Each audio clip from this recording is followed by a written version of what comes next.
Yo me lancé a escribir teatro porque había naturalmente visto mucho teatro de pequeño, pero luego tuve que aprender, digamos, la cocina. Tuve que aprender verdaderamente a construir una obra de tal modo que verdaderamente hiciera impresión, porque todo no es el argumento, sino los accidentes, pensamientos, ocurrencias que llenan todo un diálogo teatral. Y eso hace falta una experiencia, un ejercicio, a veces muy duro. Hay una suma de conocimientos y de sensaciones que verdaderamente contribuyen a hacerte un hombre de letras. Pero claro que todo no es discurso. Hay detrás de todo eso un tipo de inspiración, una forma de confabular las impresiones, las sensaciones que se tienen para poderlas reflejar. Yo quería realmente sorprender, pero dentro de la sorpresa que también hubiera emoción y que hubiera risa. Unas veces una cosa y otras veces otra y otras veces mezcladas. Porque yo era un gran admirador, digamos, de la tragicomedia de Arniches. Bueno, de las grandes tragicomedias, empezando por Calixto y Melibea.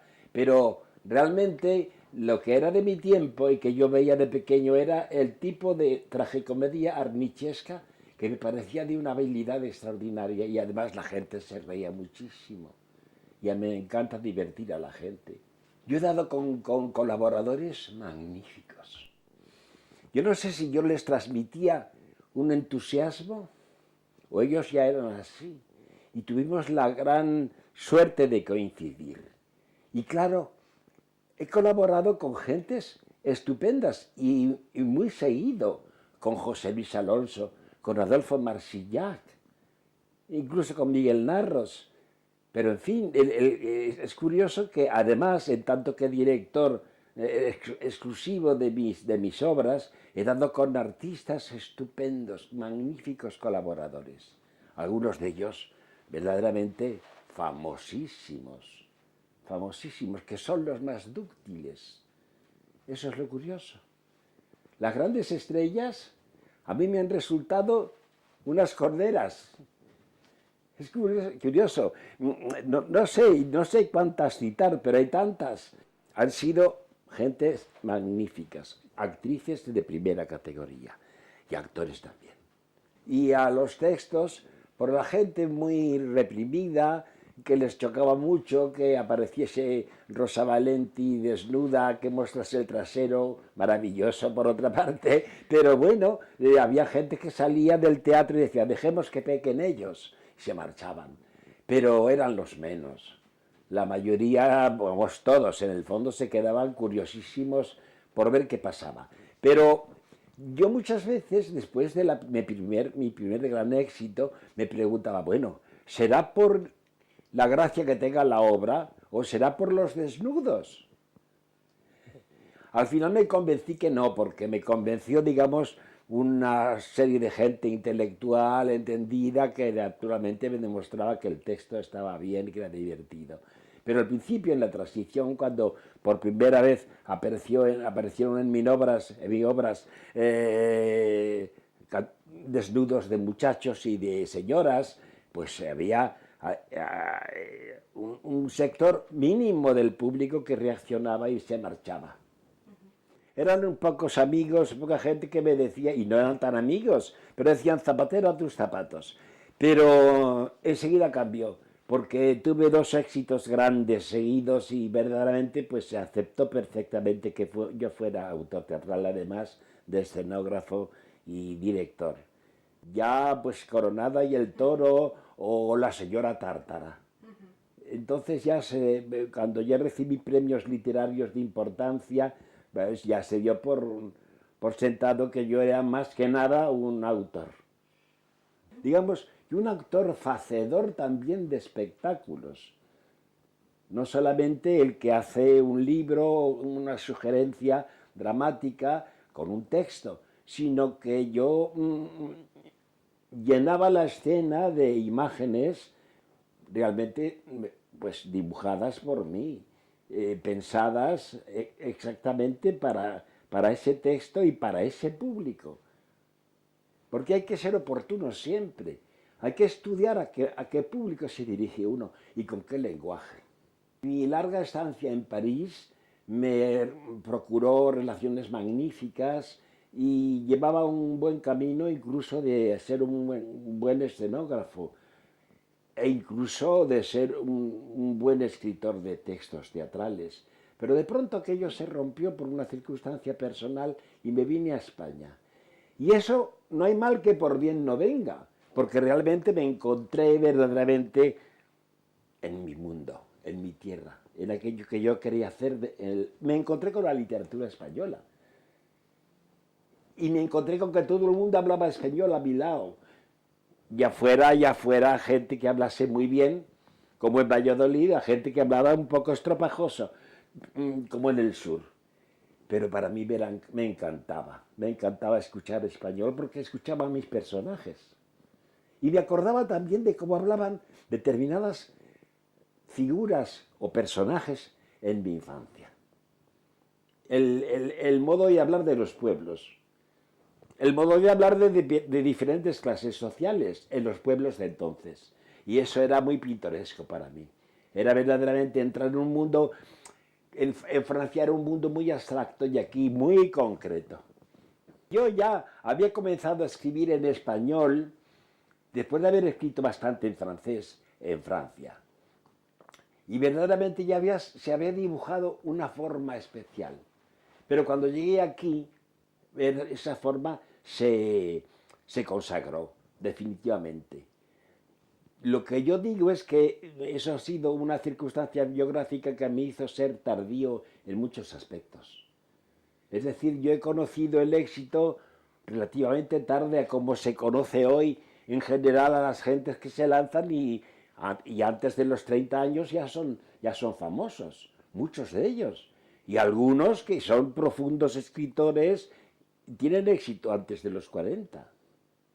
Pero yo estrené a los 50, justo, tardísimo. Yo me mantenía muy joven. Yo creo que era el instinto de conservación lo que hace que me mantuviera bastante joven. He perdido muchas facultades y ahora me encuentro pues con muchos achaques. Pero entonces verdaderamente me encontraba muy bien, fuerte como un roble y dispuesto a todo. Pero es que yo creo que la vida humana, no lo creo, está visto que la vida humana se alarga mucho. Y estamos en disposición de trabajar durante mucho tiempo, estar verdes, digamos, y creativos durante mucho tiempo. La verdad es que la literatura dramática me ha servido para quedarme en la juventud. Porque siempre que escribo, si no tengo verdaderamente el entusiasmo que he tenido siempre, ya no puedo escribir. Es decir, ahora últimamente he escrito 4 obritas cortas que no están mal, pero me han costado bastante trabajo, bastante más trabajo. ¿Por qué? Porque tenía menos ilusión. Estoy más encallado de la vida y eso es natural. También puede dar esos sus frutos, de un modo u otro, que yo he vivido mucho y peligrosamente. Yo me he metido en bocas de lobo tremendas. Cuando estuve trabajando mucho tiempo por ahí fuera, en Alemania, en Sicilia, a la vez, por ejemplo, en Berlín y en Palermo, yo viví cosas tremendas, porque de todos modos en un ambiente cosmopolita se encuentra uno con mucha gente rara, no hay duda alguna. Y me metí en líos que no tenían nada que ver con el arte ni con la literatura, pero he tenido una vida en que verdaderamente he corrido grandes peligros, a veces sin darme cuenta. Ahora cuando lo considero, la verdad ha sido así. Además, viajar tanto en avión, eso les pone a uno muchísimo. Y también hay algo tremendo de lo que me acuerdo y que no es nada terrible, pero sin embargo es muy extraño. Cuando uno está trabajando de ese modo y tiene que transbordar de noche en un aeropuerto desconocido, es algo, en un gran aeropuerto desconocido de una gran capital, hay algo, es una emoción moderna especial. Un terror moderno. No sabemos en qué tierra de nadie está uno. Además, se defiende uno mal porque en general no sabe a quién dirigirse. Y sobre todo de noche. Es algo... yo lo he sentido. Y es curioso que no es lo más emocionante de mi vida anterior, sino que es algo muy curioso y que yo catalogo como una emoción de tipo muy moderno. A uno le suceden cosas que cree, parece ser que los ángeles le van barriendo el camino. Yo estaba en Berlín como turista, simplemente, pero mi acompañante, que era mi traductor en cierto modo, me dijo que en Berlín Este, no, en Berlín Oriental, había una compañía de ópera magnífica, y era la Komische Oper de Berlín, dirigida por Felsenstein, y me dijo, ese es tu teatro. Tienes que ir allí, presentarte a Felsenstein, decirle quién eres o mostrarle tus trabajos, porque tú tienes que trabajar allí. Es curioso. Me presenté, en efecto. Y él vio los dibujos, dijo que estaban bien, no hizo extremos, pero 3 días después, cuando yo me encontraba ya en Venecia, me dijeron en la Fenice, oye, que Felsenstein te está buscando, te ha llamado aquí y te tenemos que decir que te quiere ofrecer un trabajo. Pues nada, llamé. E inmediatamente me dijo que quería que me encargase del montaje de Cinderella de Prokofiev. Bueno, y ya dispuesto a ir, en Madrid me entró un miedo espantoso. Yo decía, ¡ah! ¡Qué barbaridad! Ahora meterse en este lío, en Berlín, sin hablar alemán, ¿qué voy a hacer yo? ¡Ah! Me han tenido que empujar al éxito algunas circunstancias, porque la verdad es que entonces tuve un amigo que me dijo, no puedes retroceder, no tienes más remedio que ir, no puedes retroceder. Claro, me fui y ahí pasé 9 meses allí de trabajo magnífico, con compañeros estupendos y conociendo a gente fantástica. Era un contraste extraordinario, un contraste además de libertad. Era el mundo, el mío, pues el de Fassbinder, era eso. Y aquí, pues aquello creaba expectación. El de Fassbinder, el de Pasolini, esa Europa de los años 60, verdaderamente optimista en ese momento, a pesar de la guerra de Argelia, a pesar de todo, pero con un fondo de optimismo y de liberación. Bueno, el 68 ya fue el estallido. Y yo precisamente también me encontré de pronto metido en él. Llegaba de Berlín, había estado estrenando en Palermo, había estado estrenando en Berlín, llego a París y lo primero que me encuentro es a Pierre Clementi y a gente que viene a recibirme al avión y a decirme que ha estallado la revolución. Pero hombre, ¿qué revolución? Aquello fue tremendo. Directamente me llevaron a la Escuela de Bellas Artes, donde había un cisco fenomenal. Y luego fui al Teatro Odeón, donde aquello fue también tremendo. Pero lo más gracioso, todavía no habían entrado en el Teatro Odeón. Yo tenía que llamar a Jean-Louis Barrault, porque habíamos quedado en Berlín, que iría a visitarme en París. Y había quedado también con Jean Vilar, que era director de la ópera, y también había quedado con él en Berlín, con los dos. Y cuando volví, que era en ese momento, el mayo 68, cuando volví por la tarde, estuve metido en ese cisco. Y por la mañana, naturalmente, llamé a Jean-Louis Barrault. Lo llamé tranquilamente, pensando que no había pasado nada. Pero me dijo la criada, la doncella, pero ¿no sabe usted, señor, lo que ha pasado esta noche? Yo no le puedo poner con el señor porque el señor está ahora en el Odeón. Y la señora acaba de llegar y meterse en la cama. ¿Pero qué ha pasado? Pues nada. Habían entrado en el Odeón y aquello estaba señoreado, digamos, por una muchedumbre de gente joven. Yo no hice más que conocer la noticia, llamé a Jean Vilar y me dijo, ¡oh! ¡Qué espanto! Están para saltar la ópera, no podemos hablar, lo siento mucho, y yo también, claro. Y me fui inmediatamente al Odeón a ver qué pasaba. Y aquello, pues, era el delirio, era extraordinario. Era la Revolución Francesa, en pequeñito, con toda su gracia a veces y con toda su mala leche en otras. Pero había que reconocer que aquello era increíble. La gente se levantaba y se ponía a arengar, a hablar de todo tipo, diciendo a veces cosas muy sensatas y a veces disparates tremendos.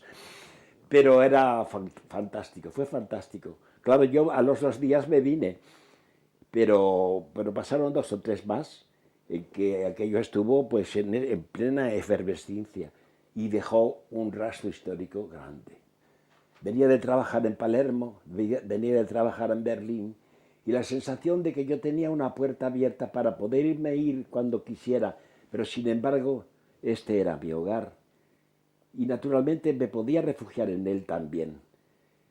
Pero sí que tenía ese consuelo, que tenía una puerta abierta. Resulta que Pelo de Tormenta, que después ha tenido tanto éxito, fue rechazada 3 veces y hubo 2 recursos y nada. El último lo perdí, justo en el momento en que la cosa cambió y ya no se estrenó porque de todos modos era muy difícil, era una obra extremadamente cara y difícil. Pero yo la había presentado a la censura porque había alguien que lo quería hacer y no hubo medio. Pero la verdad es que era muy difícil de resolver eso con desnudos auténticos, es decir, de cara al público. Las chicas y el chico estaban vestidos decentemente con una malla y se acabó, pero era detrás de una cortina, detrás de un pequeño telón transparente. Y aquello era mucho más excitante y más sugerente que si hubiera sido de frente al público. Cantor y yo estuvimos en la misma escuela de Bellas Artes en París, no en la escuela de la Grande Chaumière, donde aprendíamos, donde dibujábamos, etc. No nos conocimos entonces, luego me lo reveló su mujer, pero era muy de esa generación, de ese estilo de vida y de esas personas que nosotros éramos, la de serlo todo. Es decir, él era un plástico magnífico, y lo era muy moderno, y era un inventor de artefactos magníficos, que después se convirtieron en artefactos escénicos, de una aplicación escénica muy eficaz. Y no es que yo lo copiara porque no lo conocía entonces, sino que estaba también en el aire del tiempo inventar esas cosas. Una de ellas, la primera, era la obra de Ionesco Comas de Bagassé, que eran unos pies enormes que entraban, que parecían los de un gigante que crecía en la casa. Y de eso a otras muchas máquinas, artefactos. Por ejemplo, en un ballet que yo vi que se llamaba Le Tec, y era pues sencillamente una escultura de madera de tec que servía para los bailarines, servía para apoyarse en ella, subirse, bajar, abrirla, despiezarla, era una cosa muy bonita, muy bonita. Y a partir de ahí, como sé que eso estaba en el aire del tiempo, eso es algo que estaba sucediendo entonces en el teatro, y eso lo reflejé aquí. El contacto lo establecí desde aquí con el grupo Cobra del Benelux. El grupo Cobra donde hay gente hoy famosísima que aparece en los diccionarios de arte. Y fue una fortuna que me pusiera en contacto con ellos y al llegar me fue posible figurar en una exposición. E incluso esa exposición en Viena se vendió un dibujo mío al Albertina, al Museo Albertina de Viena, en donde están las cosas de Alberto Durero. Fue una fortuna, porque claro, en ese grupo había gente, como ya he dicho, tan famosas que hoy están en los diccionarios. Estaba Alechinsky, estaba Appel, estaba Roberto Matta, infinidad de gente, y no precisamente todas del grupo Cobra, sino aquellas que conocí nada más llegar a París, porque me puse en contacto con toda aquella gente de Saint-Germain-des-Prés, del barrio latino. Y es decir, que yo veía a Yves Tanguy pasar por la calle, quedarse mirando en las tiendas, no lo sé, veía a Alexander Calder, y a Marlene Dietrich. A Marlene Dietrich, que vivía en el Boulevard Edgar Quinet, en un piso del Boulevard Edgar Quinet, y allí teníamos el mercado. Y por la mañana veía a Marlene Dietrich en el mercado, con un pañuelo a la cabeza, comprando cosas, comprando delicatessen. Pero vivía allí y me la encontré muchas mañanas al salir de casa. Como también me acuerdo de otra cosa curiosa. Jean-Paul Belmondo era un chico que vivía enfrente y que estaba muy enamorado de una chica que estudiaba arquitectura, que la escuela de arquitectura también estaba al lado. Y la esperaba en mi portal. No sé por qué se habían dado cita en mi portal y siempre que salía me encontraba con Jean-Paul Belmondo allí parado. Y yo decía, ¿pero qué querrá este chico? Y un día resultó curiosísimo. A ese chico que yo conocía de vista, estando yo asomado a la ventana de mi casa que daba al Boulevard Raspail, enfrente de la Rue Campagne Première, vi aparecer a ese mismo chico, Belmondo, por la calle dando tumbos, haciendo cosas raras. Digo, ¿pero qué le pasa? Y detrás venían con cámaras cinematográficas tomándole una escena de Abus de Souffle. Justo en este momento me di cuenta, digo, el vecino, ¿qué le pasa al vecino? Y resulta que después, detrás venían las cámaras. Y era Jean-Luc Godard que iba detrás. Era curiosísimo el conocimiento de Jean-Paul, porque además, como en el barrio estaba el Teatro Montparnasse y era actor, de pronto me encontré un día haciendo La Mandrágora. Y muy bien, verdaderamente me encantó como era, como actor. Fantástico. Y dijo el vecino, provecho, ¿eh?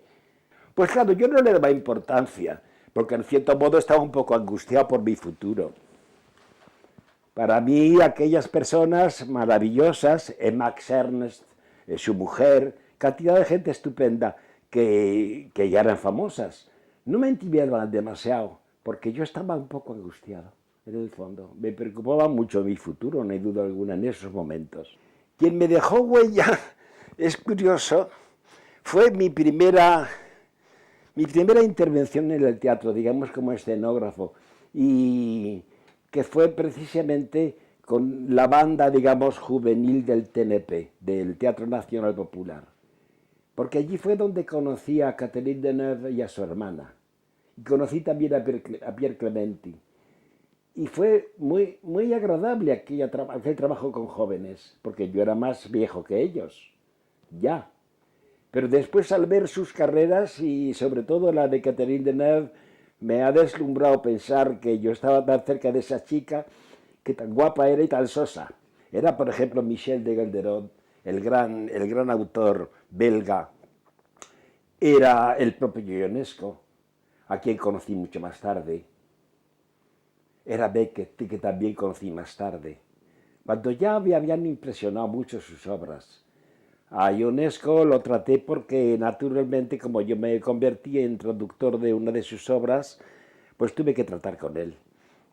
Y a Beckett siempre lo veía al lado de mi mesa, en la Coupole, que era un tipo muy hierático, tenía una cabeza como de madera, era un tipo impresionante. Y cuando yo vi Esperando a Godot, yo dije, esto es maravilloso, esto está muy bien. Me lancé inmediatamente en el entreacto, en el entreacto quise hacerlo, pero fui inmediatamente después a pedirle los derechos para traducir la obra. Pero ya se había adelantado otro español, Trino Trives, en el entreacto. Y yo llegué después y me encontré que Trino pues tuvo que traducir El rey se muere, que es con lo que yo empecé aquí como José Luis Alonso. Pero el estreno de Esperando a Godot para mí es un recuerdo fantástico. El caso de Sartre, que iba a cenar por allí también con Simone de Beauvoir, que lo saludábamos muy respetuosamente. Claro, es diferente. Y luego yo más tarde en Venecia, cuando conocí a Strapaun y a esta gente, lo saludaba con cierto corte, como dicen ahora. El caso es que se acumulaban las presentaciones o las presencias, porque estando precisamente con Strapaun en la taberna de la Fenice, se presentó de pronto Mishima. Es decir, primero un embajador de Mishima, un señor que vino a decirle a Sapaón que Mishima lo quería saludar. Bueno, el Sapaón dijo sí, sí, inmediatamente. Vino Mishima, se saludaron y no hablaron una palabra. Ni una palabra. Y yo, claro, pues tampoco. Yo decía, voy a ser cortés, no voy a romper el silencio. Este silencio respetuosísimo por parte de uno y de otro. No despegamos los labios. Estaban todos Mishima estaba rodeado de gente que se parecía muchísimo a él, muy ceremoniosos, todos iguales. Nada, entusiasmados y sonrientes. Pero allí no pasa nada. Fue la cosa más graciosa que yo he visto en mi vida, que he vivido en mi vida. Nos hacían fotografías, eso sí, cantidad de flash, pero nada, nosotros sin hablar. Bueno, es que Zapaón no hablaba. Zapaón escribía en una libreta. Se había propuesto no hablar. Se había propuesto no hablar, y eso que hablaba con su mujer alguna vez. Pero vamos, le daba las órdenes o los consejos, no lo sé, por escrito. Y todo lo lo hacía por escrito, con una libreta que llevaba. Encontré a mucha gente cuya misión en el mundo era empatar. Pero no valían tanto como los otros, como aquellos otros que eran mucho más sencillos y directos. Pero en ese ambiente sí, siempre se encuentra gente muy arribista y muy brillante y a veces muy guapa, que lo que quiere es empatar, nada más. La señora Tártara, que es uno de esos personajes curiosos que Moisés Pérez Coterillo definió como personajes extramundanos o cismundanos. Eran gentes que me impresionaron. Por ejemplo, quien después fue la señora Tártara era un viejo señor homosexual que me encontré cerca de la pisotière del cementerio de Montparnasse, de noche, al atardecer. Se me acercó vestido de príncipe de la Belle Époque, viejo, con una gorguera que se estaba tocando con una mano enjolladísima, con una enorme sortija, y me hizo proposiciones las que se pueden imaginar, y me hizo una impresión tremenda. Y al cabo del tiempo me acordé de él, y haciendo la señora Tártara ese ángel de la muerte, pues hice que se pareciese a él, en su modo de vestir, en su modo de actuar, etc. Eso sí. Y otros personajes igual. Han sido impresiones muy fuertes. No, puede también que eso se estuviera cociendo en mi interior y que hubiera esa impresión externa que lo despertase, que le diera corporeidad. Cuando yo tenía 14 años, se hacían demasiadas ilusiones sobre mi talento, pero resulta que es que me regaló La Celestina, de Fernando de Rojas, con 14 años, que es muy difícil de leer para un niño. Pero resulta que yo me forcé a hacerlo, y mi padre me ayudó, y mi maestro también, y empecé a comprender y empecé a degustar el diálogo de la Celestina, las razones de Celestina, sus consejos, sus proverbios, sus refranes, que se me quedó absolutamente clavado en ello. Y luego ese fondo de perversidad en que aparece, que se transparenta de malicia en los diálogos, en los soliloquios de Celestina. Me hicieron una impresión enorme y tenía pues 14 o 15 años. Digamos que todo puede pervertirse, todo, lo mejor del mundo se puede pervertir por exceso. De mi padre puede haber mucho, porque en realidad mi padre se pareció mucho a mí, aun cuando yo no me daba cuenta. Entonces, yo a mi padre lo quería una barbaridad, pero no lo comprendía. Yo lo comprendí después de muerto, cuando comencé verdaderamente a investigar en su vida y me di cuenta que él había sido también un aventurero en algunos aspectos como yo, y había sentido las mismas cosas que yo, las mismas dudas y los mismos tormentos. Es muy curioso. Yo conocí a mi padre después de muerto y lo quise más, todavía más. La libertad no se alcanza jamás. Eso es un sueño. No somos libres nunca, ni siquiera en una isla desierta, menos aún. No somos libres jamás. No se conoce por completo. Lo que se conoce es la libertad que te pueda producir el amor. El amor es una liberación. El amor para mí por lo menos lo ha sido. El amor cuando se pervierte, no.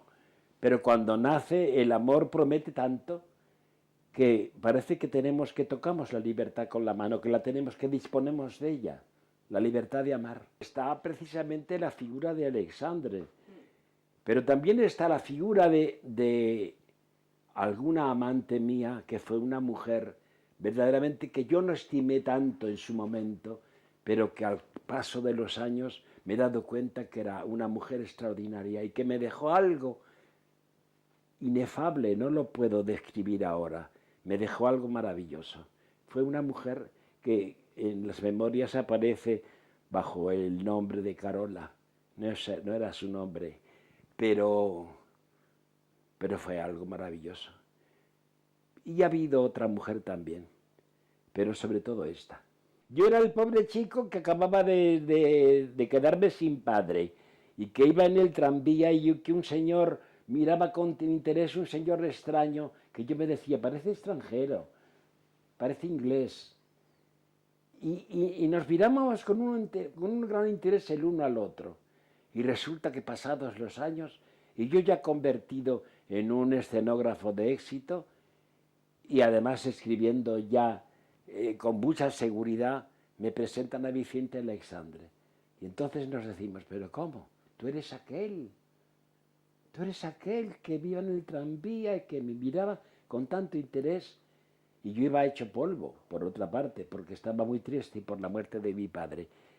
Pero aquel fue mi padre también, en ese momento se convirtió en alguien en quien yo deposité mucha confianza, pero él también. Lo curioso es que él también. Parecía que se había encontrado al final de su vida con una persona a la que confiarse. Y tuvimos verdaderamente conversaciones fantásticas. Estuvimos verdaderamente, hubo entre nosotros algo muy puro y muy bello, pero que también se puede llamar amor. Un amor sin recelo ninguno, donde todo es una pura confesión. Yo de pequeño me habían llevado mucho al teatro. Había visto zarzuelones tremendos, aburridísimos, y dramas también. El caso es que a mí el teatro, fuera aburrido o no, me fascinaba. Y cuando iba a levantarse el telón me cerraba los ojos y decía, mamá, avísame para cuando se ha levantado el telón, y entonces, miraba. Es una cosa verdaderamente graciosísima, un juego claro de niño. Y yo me veía trabajando con esos teatros, jugando con esos teatros, cambiando de decoraciones y haciendo cosas increíbles. Lo de los objetos que acabamos de decir. Metía un boliche de cama o algo entre el teatro y decía, esto en gigante, esto en macro, debe ser precioso. Y eso es lo que he hecho alguna vez. Alguna vez he cogido algún objeto, un teléfono por ejemplo, y lo he convertido en un monumento. Yo tenía en casa, en el estudio que tenía en la avenida de Nazaret, un teléfono blanco, pues así de grande, mayor. Lo realizaron en los estudios cinematográficos para una comedia que yo inventé, pero que yo decoré. Pero cuando terminó la obra, el autor, digamos, material del teléfono me lo regaló. Y lo dejé en casa, allí a la entrada. Al principio de tener el estudio y haberlo arreglado un poco a mi modo, que era un poco impactante, inmediatamente conocí, después de haber conocido a José Luis Alonso, a Adolfo Marsillac y a Miguel Narros. Y toda esta gente me conoció en ese ambiente. Y claro, pues otros muchos después aparecieron por allí. Bueno, hasta además la junta furtiva de gobierno se reunió en alguna ocasión en mi casa, ¿no? Era muy de izquierdas entonces y verdaderamente pues en mi estudio nos podíamos reunir sin levantar demasiadas sospechas. Porque me habían estado vigilando durante mucho tiempo, pero después, dándose cuenta que llevaba una vida inocua, digamos, en ese sentido político, me dejaron de supervisar.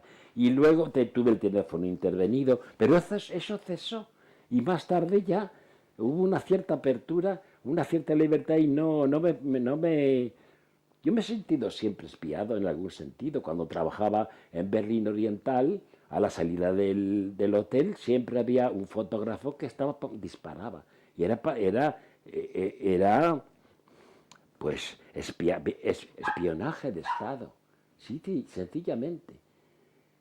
Sencillamente yo decía, esto no puede ser. Que yo salga del hotel e inmediatamente hay un señor que saca una foto y sale corriendo. Lo que pasa es que de pronto hay sucesos históricos que hacen cambiar también, hacen cambiar hasta la moral. Es muy curioso. Por ejemplo, si vemos todos los directores de películas y los escritores que se han ocupado, por ejemplo, de la homosexualidad, Luis II de Baviera, El mundo de Proust, Karel de Brest, todo eso. Pues eso ahora en que los homosexuales son mucho más aceptados en la sociedad y hasta se pueden casar y tener hijos. Resulta que ese extraño prestigio, esa mitología que había alrededor de la homosexualidad y algunos personajes interesantes que podían ser, pues, no sabemos, a veces genios. Eso se ha paliado. La curiosidad del público era que lo que le pase a un homosexual le pasa a cualquiera. No tengo yo soluciones universales para eso. No, lo único que creo es que, claro, es la competitividad, la... Sí, el arribismo mismo y la pobreza, en algunas ocasiones la pobreza incluso del ambiente intelectual que lo puede producir. La valentía no está solamente en los artistas, tendríamos que dedicarnos también nosotros a ser empresarios de nosotros mismos, cosa que ya sucede. Pero en realidad lo que hace falta en el mundo del teatro es iniciativa privada, no solamente por parte del artista, sino por parte del empresario, de los benefactores, digamos, de los que corren con el compromiso del arte de un modo u otro para hacer negocio o no. Pero no hay duda alguna de que los propios sponsors tienen que ser valientes. Cuando yo era pequeño, los niños iban al teatro y además, bueno, en las grandes capitales, en las capitales como Madrid, había un teatro para niños. En la época de la República había un teatro para niños a veces excelente, y no te digo nada, escrito por Valle Inclán o Ramón Gómez de la Serna, qué sé yo. Sí, a mí me llamaba mucho el teatro de pequeño, a ver obras infantiles de Pitti Bartolozzi, que era la mujer del famoso pintor Bartolozzi y había cogido por completo su estilo y tenía además un gran talento literario. El auto sacramental yo lo conocí, yo no lo conocí de joven, lo conocí ya un poco más de mayor, no tan mayor, pero ya era una persona como de 25, 30 años. Entonces me chocó muchísimo el auto sacramental que no tiene parangón con otras literaturas extranjeras, otra poesía teatral extranjera, que realmente es un teatro muy curioso. Lo más surrealista que se le ha podido imaginar a España en cuestión de teatro. Verdaderamente el auto sacramental y el género chico han sido dos cosas que me han causado una determinada impresión. El auto sacramental por fastuoso y el otro por rastrero, digamos, por populachero. Pero tanto uno como otro son España. Dos aspectos muy diferentes. La España ceremonial y doctrinal y la España libérrima. Es así. Eso fueron dos entidades teatrales que me causaron impresión. Fue que cuando yo llegué a París me encontré con Madame Colette Landy, que había sido muy amiga de Artaud. Y entonces empezó a despertarme la curiosidad por saber cómo era eso del teatro de la crueldad. Ella me explicó muchas cosas del propio Artaud. Ella había incluso sacrificado una herencia que recibió de su abuela para que Artaud pudiera estrenar. Que por cierto el estreno no fue muy bueno. Pero podía contarme tantas cosas que verdaderamente me identificó mucho a la visión teatral de Artaud, a la violencia, digamos, la violencia teatral, la violencia de las imágenes y digamos, las situaciones liminares, las situaciones extremas, en donde verdaderamente lo que hay detrás de todo ello puede ser la muerte o la locura. No sé por qué ha jugado un papel tan tan preponderante en mi obra. Yo es que quería que no existiera la muerte. Y muchos de mis personajes resucitaban. Morían para resucitar. Y entonces lo tomaba como a broma. Pero en el fondo ha sido un tema clave para descifrar un poco mi filosofía. Si ya puede llamarse filosofía, podemos llamarle mejor estética. La muerte ha sido la medida de todas las cosas. Frente a la muerte, cantidad de cosas cambian de valor. Se vuelven mucho más comprendidas, no comprensivas, sino comprendidas. La muerte sin duda es como un termómetro que cuando nos lo ponemos bajo el brazo, nos da exactamente la temperatura moral de la persona. El sexo es muy importante también, pero yo creo que sobre el sexo prima el amor. Yo creo que sin amor el sexo tiene menos alpichirri. Yo creo que uno que tiene que enamorarse cuando sea rápidamente, pero apasionadamente, se tiene que enamorar. El sexo por el sexo me parece que es un deporte sin pizca de gracia. Como yo estaba en Francia, ese ambiente más relajado moralmente, ya lo respiré yo en el barrio latino. Francia ha sido para mí un revelador en ese sentido, con relación a España. Y claro, me habitué a ese modo de ver las cosas más sonriente, más ligera y más desprovistas de culpa y de pecado, sin duda alguna. Hay que decir las cosas graves con humor, con un suficiente humor para quitarles el mordiente terrible que tienen. Yo creo que es preferible, la gente lo asume mejor. Determinadas cosas graves en la vida se asumen mejor con una pizca de humor. Había que engancharse en algo. Bueno, y era una época de los grandes yonkis, pero había que engancharse en algo. Y el cuelgue, para nosotros, de lo que fuera, era apasionante, era maravilloso. Naturalmente la gente mayor estaba muy de vuelta y eso no le interesaba tanto, pero era un modo de enfrentarse con el mundo, entregarse de tal modo a la experiencia sexual, a la experiencia sensorial de todo tipo. En aquella época empezaron a hablarse demasiado de drogas y de estimulantes y a mí me extrañaba porque llegaba alguien como Antonio Redondo, que fue mi primer empresario, y me decía, para escribir esas cosas que escribes tú te debes de tomar algo, ¿eh? ¿No? Y yo decía, pero qué barbaridad, que no, en absoluto, para nada. Lo que pasó después es que empezó, pues nada, esa rayita de tal, pues, pero en el fondo aquello no me hizo nada, aquello no cambió por completo mi modo de pensar, eso ya era anterior. No, no. Las drogas son estimulantes para determinadas personas que tienen quizá menos imaginación. O no sé, no se puede juzgar. No se puede juzgar. Yo me sentía muy reprimido, ¿eh? Muy reprimido por la vida, por mis padres mismos, mis buenos padres, pero también, y la sociedad. Siempre que escribí para escapar de mi entorno. Por medio de los ensueños, por medio de, no sé, fabulaciones que yo me creaba siempre.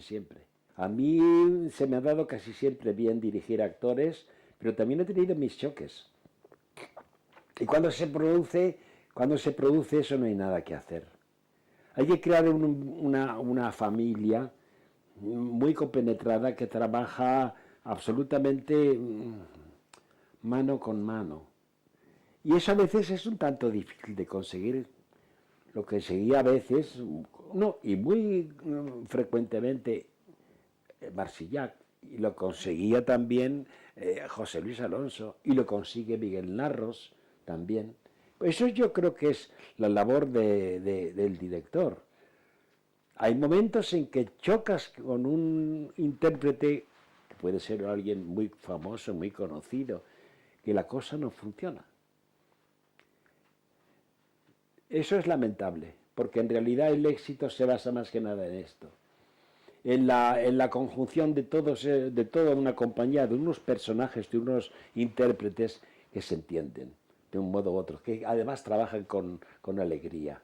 Es una locura a la que yo me entregué insensatamente, porque hacerlo todo es verdaderamente muy penoso, digamos que difícil, pero también, sobre todo, trabajoso. Es cargarse con un trabajo adicional tremendo, porque el serlo todo en el teatro, ya sabemos lo que cuesta, la cosa de tipo material. Es decir, uno tiene que desdoblarse, triplicarse, cuadruplicarse, tener la mente en 4 o 5 cosas diferentes y además acertar, poner de acuerdo a todos esos seres que parecen contrarios. No contrarios, son complementarios, pero ponerlos de acuerdo en uno mismo es tremendo. Yo no sé cómo me he metido en eso. De todos modos, es una tendencia que tenemos muchos hombres de letras o muchos artistas dedicados al teatro en estos tiempos. Un ejemplo es el Tadeusz Kantor. Tadeusz Kantor lo ha hecho todo. Empieza uno con el gran entusiasmo, queriendo incluso pelar alguna cosa, ponerla en valor, pero después te coge ese demonio. Me pasa a mí, me ha pasado con todo. Y digo, pero esto no puede ser. Cuando me puse a hacer la traducción de Don Juan de Molière, empecé a inventarme cosas o a suprimir cosas que dije, pero bueno, esta obra se puede llamar una versión, una traducción, ¿qué podemos llamarle a esto? Y yo tuve que aceptar al final que esa era un modo de versionar determinadas obras clásicas, como ha hecho Cocteau, como ha hecho tanta gente en el mundo del teatro. Pero yo me arrogué esa libertad de transformar por completo el propio Tirant lo Blanc, que es una novela espléndida, pero sin embargo, interpretándola a mi modo, surgió una comedia original, que se puede decir también original mía, que no estaba mal. Estaba bien, parecía un drama a los Shakespeare, pero en broma. Es decir, con una cierta... un humor más exagerado, más payasesco, pero tenía seriedad, tenía importancia ese trabajo para mí, y yo creo que es una de las mejores cosas que se me han ocurrido. Que los valencianos y hasta los catalanes protestasen de que yo había abusado, que había saqueado el ingenio de Martorell, pero lo saqué con provecho. Había una frase que no sé si es atribuible a Picasso, que decía, hay que robar y matar. Yo veía el teatro furioso como una manifestación muy elocuente, muy grandilocuente también, y el otro mucho más intimista, más interiorizado, digamos, una lírica más interior. Una era épica y la otra cómica. En el teatro de farsa y calamidad hay mayor parecido con el teatro clásico del siglo XIX, digamos así, un teatro de ideas.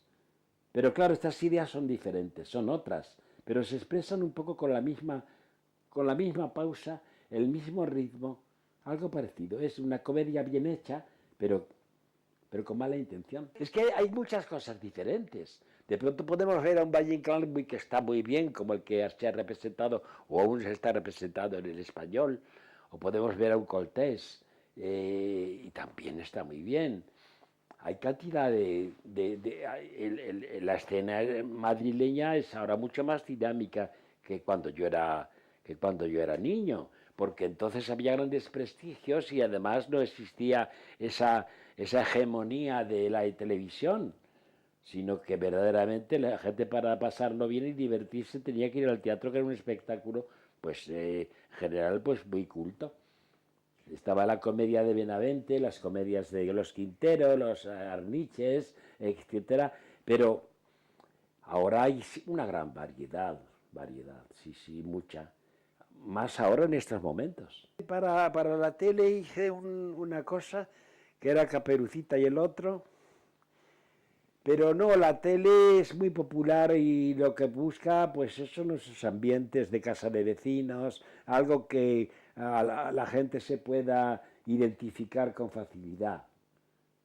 Y claro, en los mundos mágicos más o menos exquisitos, más o menos particulares, eso parece ser que, bueno, eso es cuestión de los empresarios, es cuestión precisamente de la dirección de televisión, porque la BBC en Inglaterra ha hecho cosas muy difíciles de los jóvenes airados de los años 60 y obras modernísimas para televisión, pero aquí no será eso. Para dar esa distancia, es una distancia que subraya, que engrandece, que aleja míticamente las cosas. Es muy curioso, lo he pensado siempre, porque pongo yo, porque lo hago por contraste, sin duda alguna, algo que sucede en el siglo XVIII está lleno de anacronismos, pero naturalmente eso es para poder presentar mejor, con mayor libertad, los defectos tal como los vemos hoy, reflejados en ese mundo. Es curioso, no lo puedo definir realmente muy bien, pero yo creo que todo es para darle grandeza mítica, alejarlo del espectador y engrandecerlo para que le sorprenda más. La verdad, en Francia apareció un movimiento teatral que llamaron théâtre oblique. Lo oblicuo es una de las cosas que más me ha gustado emplear en el mundo del teatro. El biais. Es el corte del pastel, pero en esta dirección. No sé por qué, porque parece que se disecciona mejor la humanidad. Se disecciona mejor en ese corte. Se ve mejor el dibujo de la madera. No sé cómo explicarlo porque este tipo de cosas son muy subjetivas. Pero siempre me ha parecido interesante en el teatro entrar no por la derecho, sino así, con mala intención, cachaza y mala intención, para sorprender, y también para recabar adeptos, que mejor es hacerlo así. No sé, como no hay nada como una indirecta dicha a su tiempo, ¿no? Cala más en el espíritu. Yo creo que hay que decir las cosas por indirectas, pero bueno, cada cual tiene su sistema. Oh, Carmen ha sido una amiga perfecta, maravillosa. Con una paciencia, yo me pasaba temporadas sin llamarla, pero cuando nos encontrábamos era siempre igual. Hablábamos con un entusiasmo, con una entrega increíble. Nunca hubo una sombra en nuestra amistad. Jamás. Verdaderamente ha sido una amiga maravillosa. Me acuerdo muchísimo de ella. Muchísimo. Ha sido la gran conversadora de mi vida. Nos reuníamos verdaderamente para hablar, pero lo que eran aquellas conversaciones. Cuánto siento que no hubiera allí un magnetofón escondido, porque si hubiera verdaderamente visto o si hubiera calibrado y valorado todo lo que en nuestras conversaciones llegamos a decir. Cosas tremendas, pero tremendas. Mejor ha sido así, que no quede. Pero para mí, a mí me sirvió de mucho.